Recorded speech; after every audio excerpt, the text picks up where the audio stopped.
Okay, great, thank you. All right, so we are here, thanks everybody for joining us. We're at the Boulder County Courthouse, it's June 11th, 2025, for our regional working group to eliminate homelessness in Boulder County. Small feat, small task, and I am so glad you all are here to continue working on it. We had decided at the end of last year to meet quarterly, to really focus on the priority that we all collectively agreed on, which is focusing on ADU. So I want us to do, I don't know if we need to do introductions, maybe. I think we've got one, at least one person. I don't know if folks know or don't know. Maybe a couple, and I see there's other people on the screen. So why don't we do introductions? Name, your title. If your title doesn't tell us where you're at, that'd be really helpful just from a regional standpoint. We've got a presentation or so happening this evening. We need to get to a real solid place, so I'll talk about that a little bit, just because of where we are in April of 2025. So my name is Marta Loachamin. I'm a Boulder County Commissioner, and appreciate y'all joining, continuing in this work, and staff support as well to get some of the information tonight for the presentations, etc. So I'm going to ask on the screen. And I apologize if I'm missing somebody. There's Barbara's on there, and then it looks like Kelly, and then Matthew, and then Christina, and then Nicole.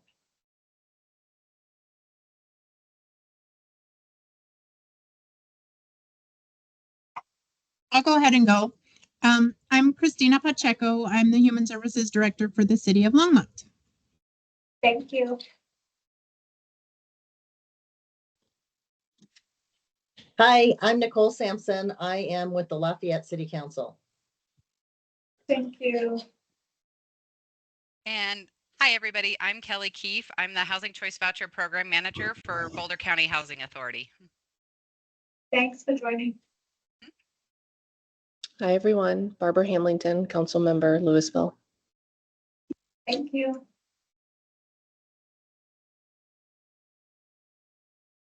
Hi, everyone. Matt Malika. I'm the Executive Director at Ending Community Homelessness Coalition in Austin, Texas, and I was asked to join to speak about some of the work we're doing here. Thank you for joining us. I think I got everybody online. So let's go this direction. Everybody have the table and stuff as well too. Heidi Grove, Boulder County Housing Department, Division of Homeless Systems and Coordinated Response. Susanna Lopez Baker, Boulder County Housing Department Director and BCHA Executive Director. And Beto Mendoza, Human Services Program Manager, City of Longmont. Kurt Bernhaber, I support the Department of Housing and Human Services for the city. Anna Peterson, I'm Boulder County Administrator. Thank you. Lauren Folkerts, I'm Mayor Pro Tem for the City of Boulder. Hi, I'm Jen Cowish. I'm a council member for the Town of Superior. Susie Valdo Ferry, Mayor Pro Tem to the City of Longmont. Thank you. All right. So I'm going to, I'm going to turn it over to Heidi. I think just from an agenda and timing of when we've got presentations and things set up, to help us get ready. What I do want to just keep in mind, we're going to hear some information that we'd asked. I don't remember when we were last together at this table, but so we'll get an update that staff's been working on putting together, share some national work. And Matthew, we're really appreciative that you're here with us to hear what you're talking about. And then one of the pieces that I just want people to be focusing in on is what are we going to commit to in the topic of accessory dwelling units from a regional perspective, so that we walk away with a solid. We had some good ideas last time, but I think that's what we want to be focusing on. And remember that we're looking at ADU as an option, one opportunity to address the issues of homelessness. And I say that because housing gets so big and all issues are all connected and interweaved, and our task is to really look at how we use this tool to eliminate homelessness. Thank you, Commissioner. So I know Councilmember Sampson, this has been a topic for you that's been of interest. So Austin, Texas was the community that was able to get those HUD waivers for these multiple different types of housing. And through our work with usage before it sunsetted, we were connected with Matt, and Matt actually is from Denver. And so is very familiar with our area and just really was excited to bring forward some of the really creative things that they've been able to do as an option for us to consider. And so Matt, thank you so much for meeting with Susanna and I previously and for giving us your time, because I know you are in a different time zone than us and we appreciate it. So thank you. Yeah, not a problem at all, council members, Mayor Pro Tem. I'm used to speaking with our council members around this hour anyway, so not a problem. And county commissioners and other elected officials, great to be here. Like Heidi said, Matt Malika. I'm in Austin, Texas now, but I've been working in homeless services for 21 years. I started in San Francisco, California, and then before I came to Austin, I was in Denver, Colorado as the Vice President of Housing Assistance at the Colorado Coalition for the Homeless. I also am very close friends with your city manager. She was our deputy city manager here in Austin prior to heading up to Boulder. Very close with Michael Block and Annie Bocci. People I know just know the area really well, the folks who are doing great work in Boulder. So really appreciate the opportunity to be here and speaking with you about some of the work we're doing in Austin. You can think of ECHO, or Ending Community Homelessness Coalition, as the MDHI of Austin, Travis County. We're the Continuum of Care lead agency. We do a lot of work. I would say we're a little more robust in the services that we provide to the community. We partner very closely with our local homeless strategy office here in Austin and our county, and of course our federal partners at HUD and what used to be USICH. And so, I think today one of the things that Heidi asked me to address were some of the creative ways that we have looked at housing in our community and leveraged our federal resources and local resources to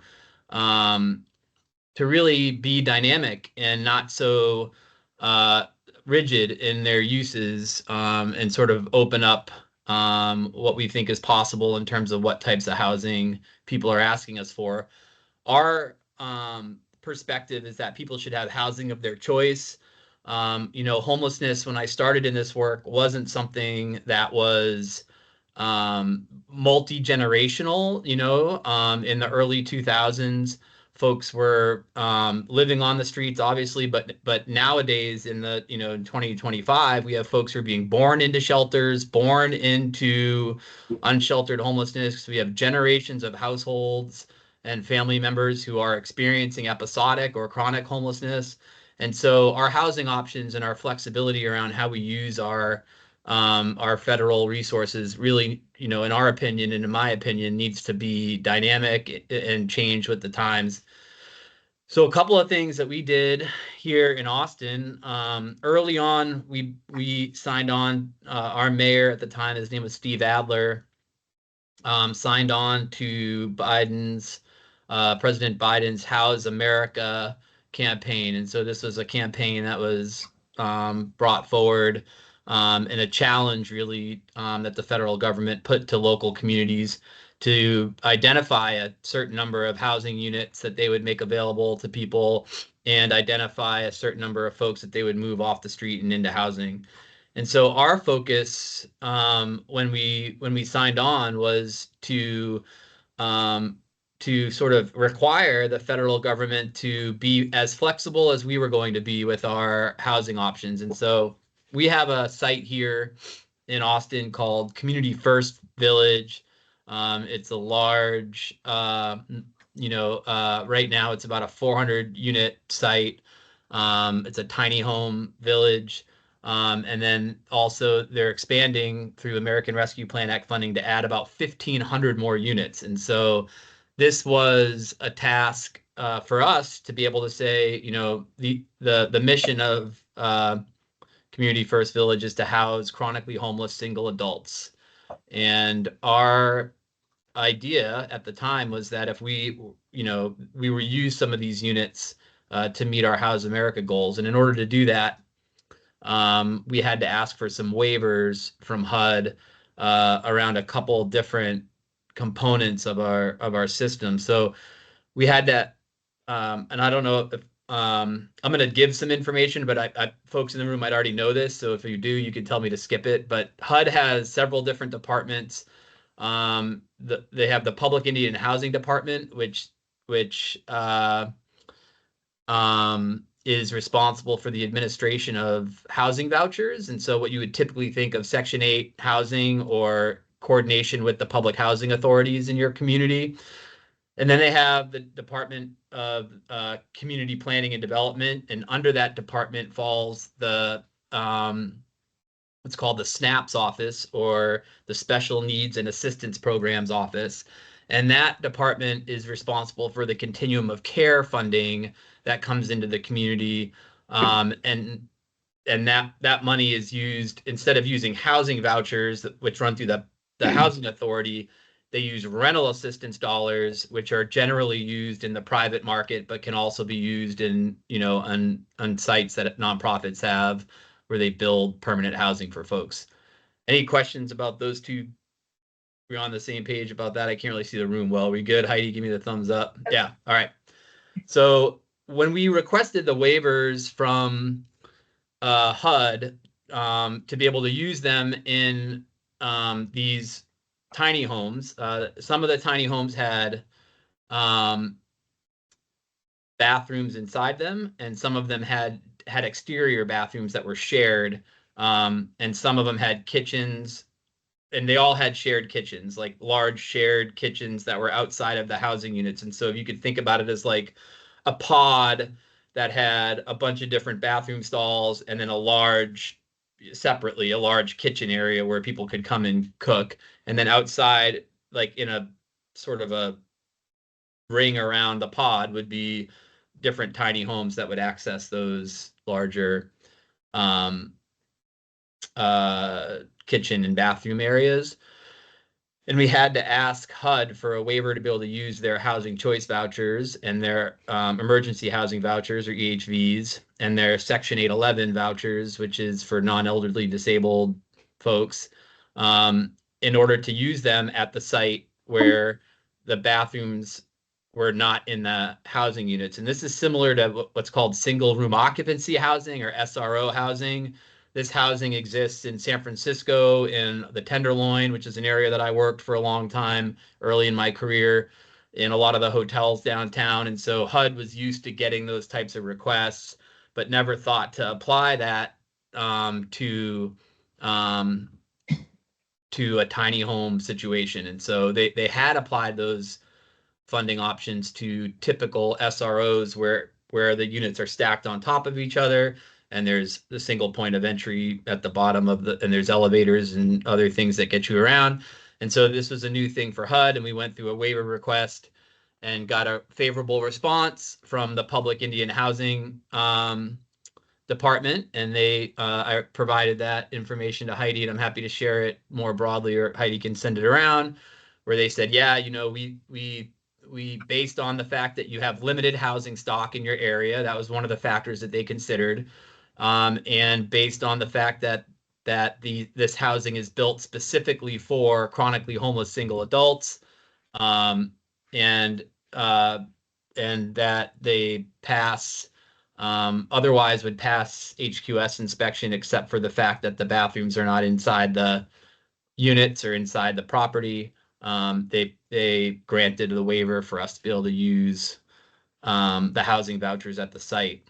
And so that was a blanket waiver that we were able to receive from HUD that covered all of the housing subsidies under the Public Indian and Housing Department. For the continuum of care funding, which came out of a different department at HUD, we had to request the waivers by project. And so every project that wanted to utilize the waiver had to separately request their project to use the waiver. And some projects opted into that, and some projects didn't need to or didn't see the need to. And so that was individually done by the house, by the provider and the recipient of that funding. So the service provider and the recipient of that funding. I'll stop there and see if there are any questions, then I'll keep going on a couple other things I think are important. Matt, really quick, when you're talking about by project, are you talking about, just trying to figure out what does project mean? I don't want to make an Yep. assumption. No, it's a good question. Appreciate it. So the projects that are listed on your continuum of care application and funding, that's called a collaborative application that gets submitted by MDHI. Each housing provider or service provider has their own project in there. So I remember being at the Colorado Coalition for the Homeless, and we had 6 or 7 different projects. I know in Boulder you have a couple of projects that serve your Lee Hill development, I believe, and maybe some other rental assistance projects. So that project specifically would have to request the waiver to be able to use their rental assistance dollars at an ADU site or at a tiny home site. And then they could get a response from HUD that says, yes, we're doing that because you have limited housing stock in Boulder, which I think we all know is true. And otherwise those units are habitable, I guess you would say.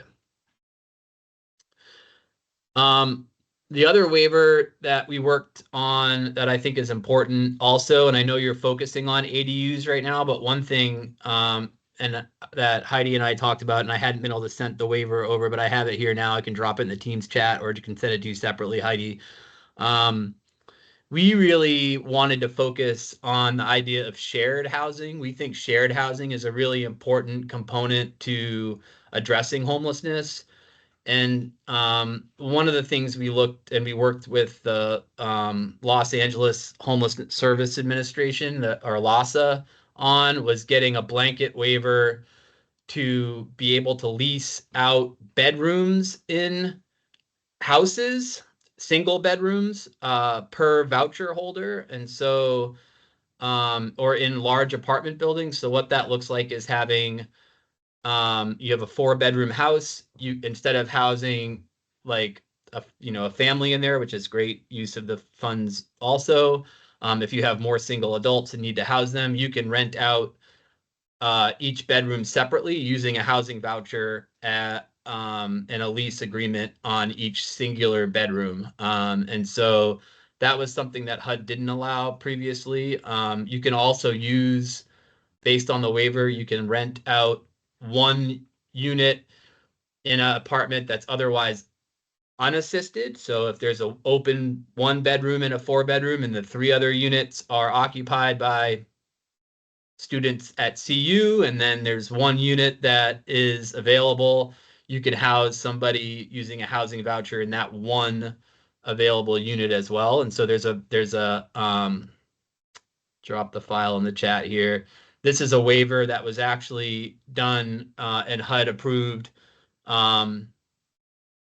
Oops, sorry. And HUD approved for all of their their housing choice vouchers and other vouchers being used under the Public Indian Housing Department. And so, and this doesn't have to be requested as a waiver for your community. This is a blanket approval from HUD back from 2021 that ECHO helped to support with a couple other larger COCs. And so you can do this already in your community. It's allowable and available to you.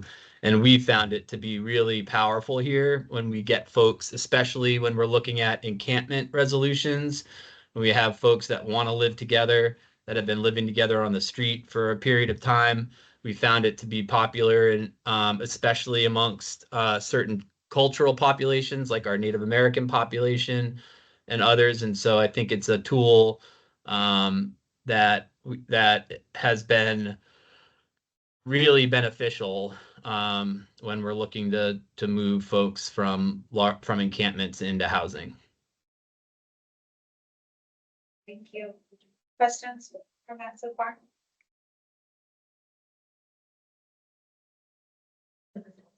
Kelly has a question. Hi. Thank you.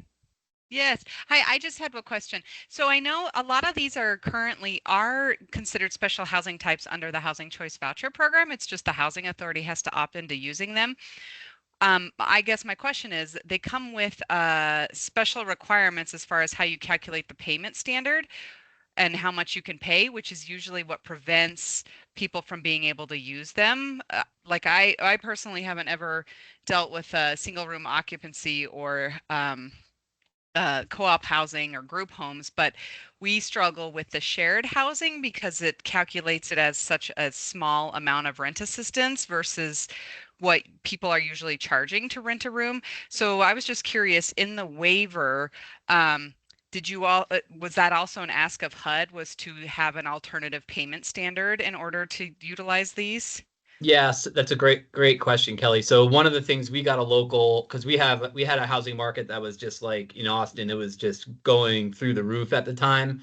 And we got a waiver to use 250% of the payment standard. So we were able to go way up on the payment standard for this type of housing. And I think that's another thing locally that these really high cost communities can do. And something you should definitely look at. The other thing I'll say about the SRO piece, because I do know that those are used, like the ADUs could fall under many times fall under the SRO housing type.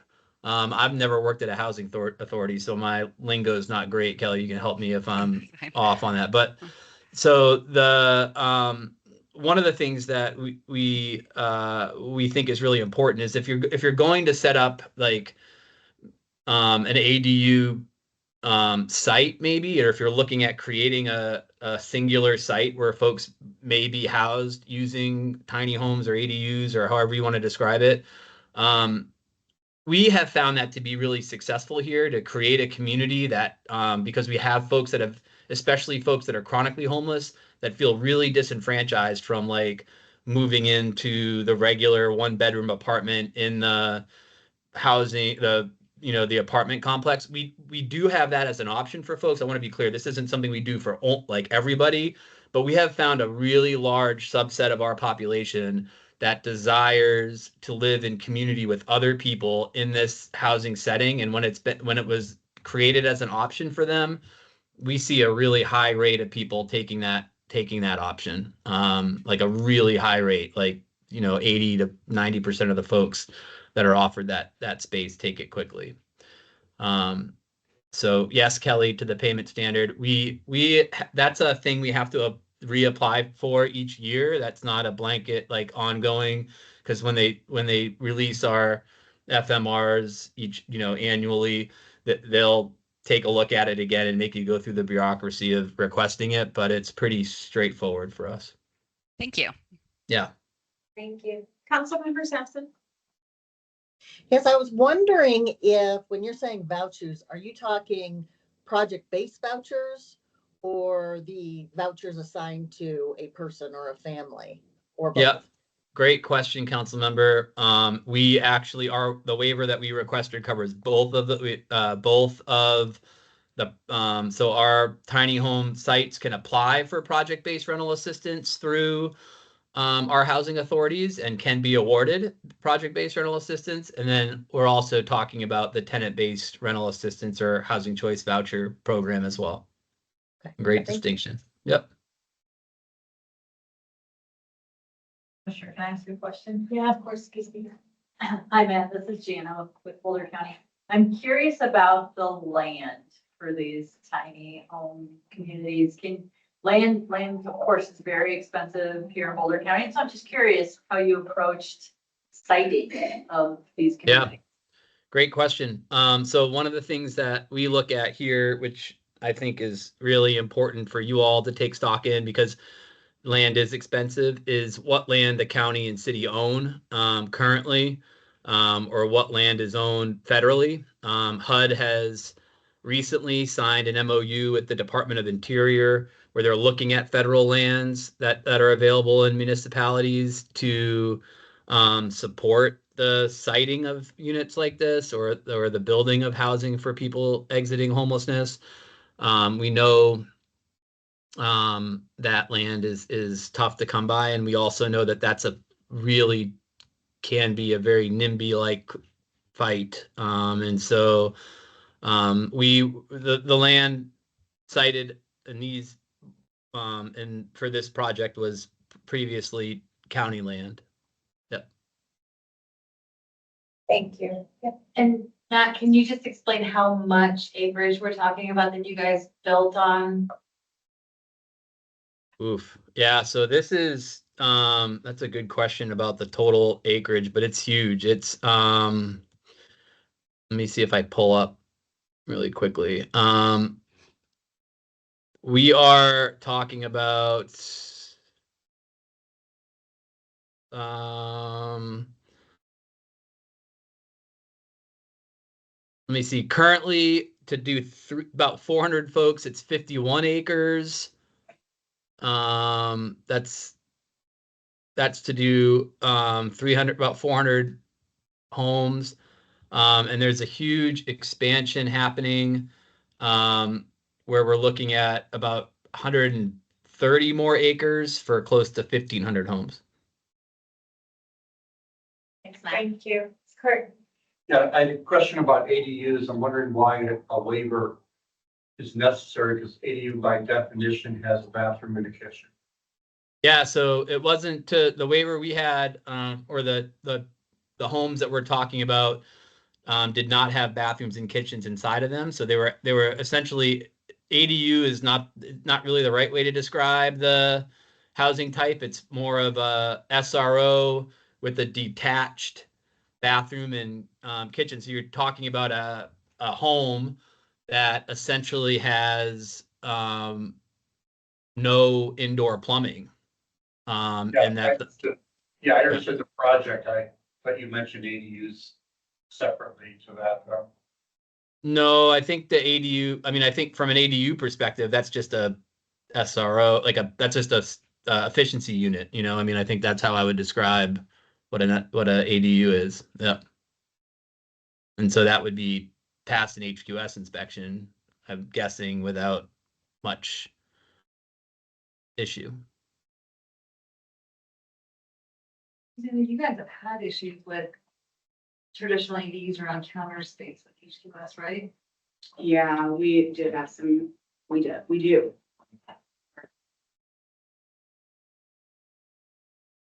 Yeah, I don't have any, I think around, the waiver that we requested doesn't have to do with efficiency apartments and counter space or HQS issues around that. Thank you. Did you have more in your presentation, Matt? Sorry. No, I'm sorry. It wasn't much of a presentation. I didn't have a huge deck prepared. I was trying not to ask it in that way, so it didn't come. No, please. I didn't want to cut you off if you had more. You had a lot to share, and I know you sent some documents ahead of time, and we'll grab what's in the chat as well. Yeah, please don't tell my council members and mayor I came so unprepared. That wasn't my intent. I'm joking. Yeah.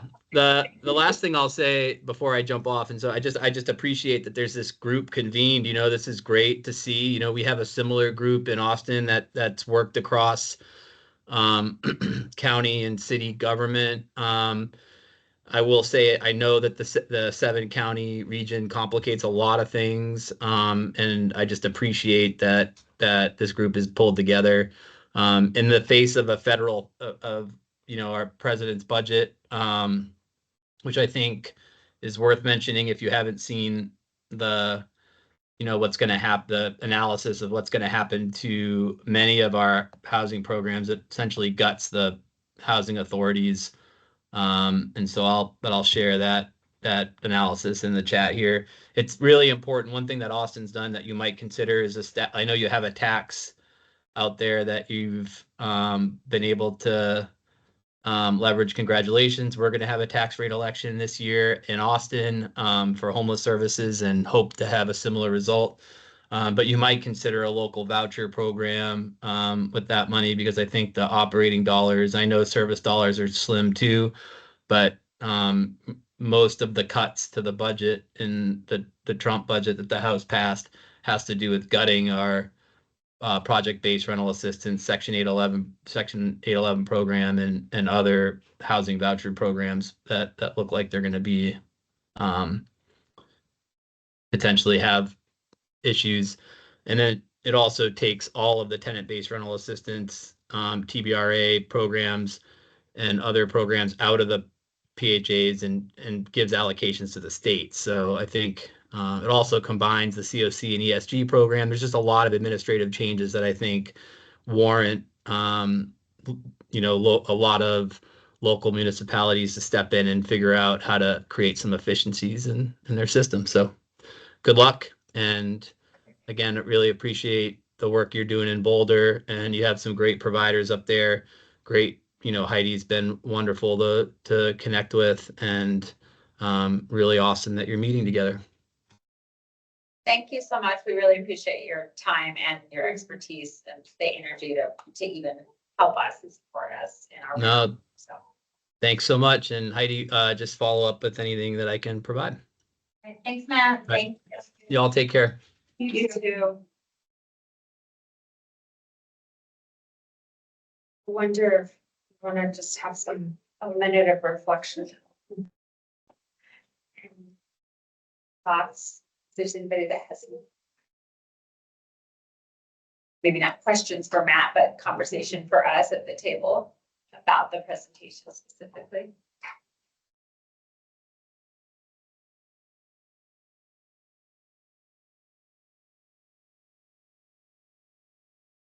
Question.